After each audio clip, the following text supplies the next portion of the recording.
Salut! Aujourd'hui on va parler de l'embout grand angle macro que j'ai acheté il y a à peu près un an.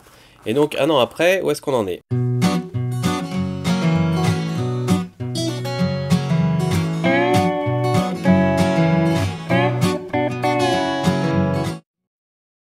Bah, vous voyez, j'ai toujours ma petite pochette, mais à l'intérieur, il manque un bout.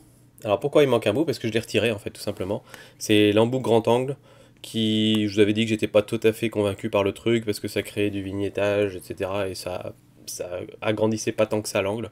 Par contre, je garde l'embout macro parce que je suis super content de cet embout. Honnêtement, pour le prix que ça coûte, la qualité je la trouve très bien. Vous avez pu voir quelques photos des araignées que j'ai fait ou quelques photos un peu macro. Et je trouve ça beaucoup plus simple que d'utiliser des bagues à longe ou des choses comme ça. Certes, les bagues à longe c'est beaucoup plus pro et on peut plus se rapprocher et gérer exactement ce qu'on veut.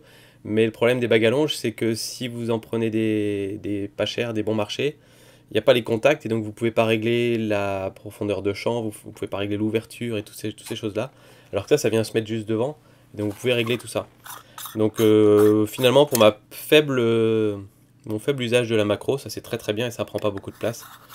Donc je le garde dans mon sac, comme ça. Voilà. Donc très satisfait de cette partie-là, pas satisfait de la partie grand angle. Donc si vous l'achetez, c'est pour la partie macro. Et puis, bah, je crois qu'il n'y a rien d'autre à dire. Moi, ça reste dans ma sacoche tout le temps. En tout cas, je vous dis à très bientôt. Ciao!